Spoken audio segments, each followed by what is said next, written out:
세계에서 가장 부유한 사람으로 꼽히는 제프 베이조스, 아마존 창업자 겸 최고 경영자는 자신에게 가장 중요한 시간을 아침으로 꼽았는데요. 매일 일찍 일어나서 신문을 읽고 출근한다고 합니다. 또 세계적으로 유명한 투자자 워렌 버핏도 아침에 일찍 일어나서 매일 6시 45분에 신문을 읽는다고 말했었죠.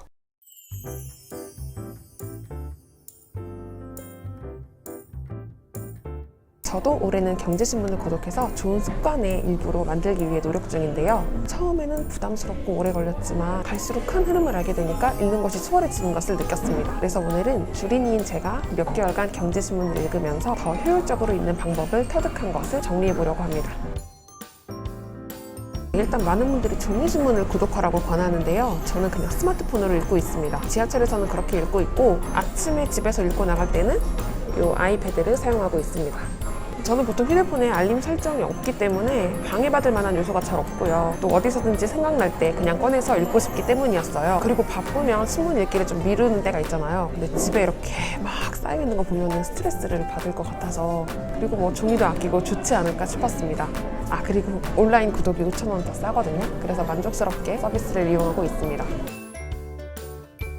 우선 신문 읽는 목적을 분명히 하는 게 좋겠더라고요. 예를 들어서 취준생들한테는 전반적인 시사상식을 쌓는 것이 목표이겠고, 또 그냥 경제 자체를 공부하고 싶은 사람이 있을 수도 있잖아요. 저의 경우에는 주식 투자를 위한 정보 습득, 부동산 관심 지역 소식을 접하기, 그리고 간혹 가다가 수업 소재로도 쓰일 수 있지 않을까 하는 목적이 있습니다.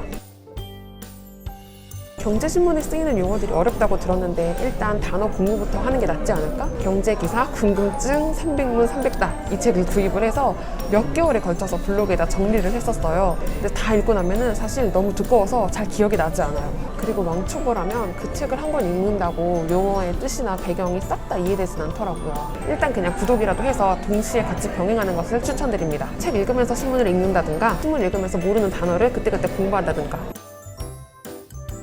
경제신문을 처음 읽을 때는 첫 장부터 끝장까지 싹 다 꼼꼼히 읽느라고 너무 부담이 많았습니다. 이렇게 힘든 일이 습관이 될 수 있을까 하는 의구심이 들더라고요. 이제는 그럴 필요가 없다는 것을 알게 되었습니다. 일단 제가 목적을 분명히 했으니까 거기에 집중을 하면 되고요. 신문 자체도 처음부터 끝까지 똑같이 중요하지는 않더라고요. 그러면 한번 신문 구성을 보러 가보겠습니다. 제가 구독하고 있는 매경을 예로 들어서 보여드리겠습니다.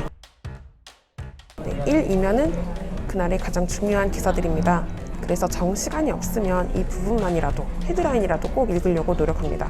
그리고 3면부터 4면, 5면 이 정도까지는 상세면인데요. 종합면의 기사들을 좀 더 자세히 다룬 지면입니다. 더 관심 가는 기사가 있으면 시간 내서 더 보고요.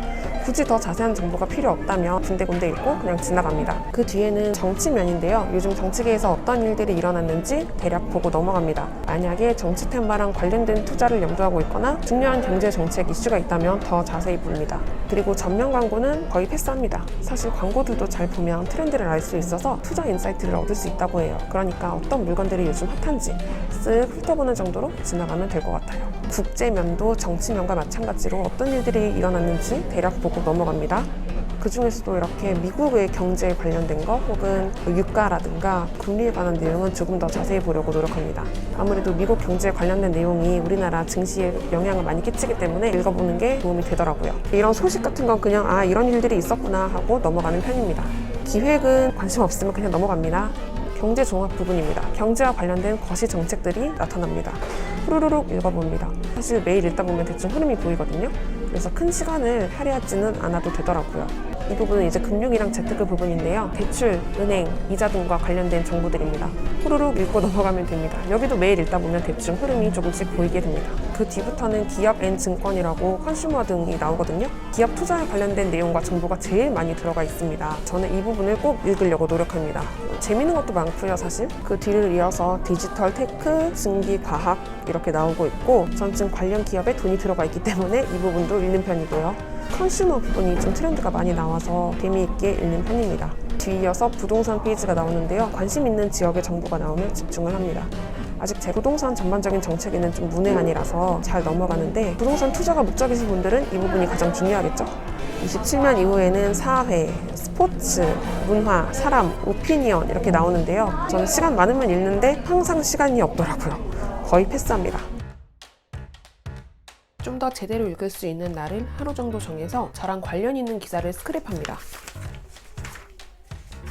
저는 기사의 제목을 쓰고 그 밑에 짧게 한두 줄 정도만 키워드 위주로 정리를 하고 있습니다. 하루당 작은 공책 한 면 정도를 할애하고 있습니다. 그리고 나중에 짬짬이 돌아볼 때 혹은 필요해서 찾아볼 때 내가 왜 이 기사를 스크랩했나 알기 쉽도록 기사의 제목 옆에 형광펜으로 색깔을 나누어서 하이라이트 해 놓았습니다. 노란색은 생각해볼 섹터나 종목, 분홍색은 내가 직접 보유하고 있는 종목의 소식, 파란색은 관심지역 부동산, 초록색은 처음으로 알게 된 용어, 주황색은 제 수업과 관련된 인사이트나 교육 소식입니다. 이렇게 해놓으면 나중에 관련 주제에 관해서만 스크랩한 내용들을 쏙쏙 뽑아서 볼 수도 있고 또 그 주제에 관련해서만 흐름을 찾아보기 편할 것 같더라고요. 다만 3월에는 제가 너무 바빠서 이렇게 차분하게 쓰는 시간을 많이 갖지를 못했는데 앞으로는 온라인으로 스크랩을 할까 그것도 고민 중입니다. 네, 이상으로 경제신문 읽는 법을 마무리하려고 합니다. 다들 처음부터 너무 열심히 신문 정독하다가 나가 떨어지지 말고 자신한테 맞는 방법을 찾아서 좀 더 효율적으로 읽고 경제 전문가로 거듭났으면 좋겠습니다. 오늘 영상도 도움이 되셨길 바랍니다. 구독과 좋아요 부탁드려요. 안녕.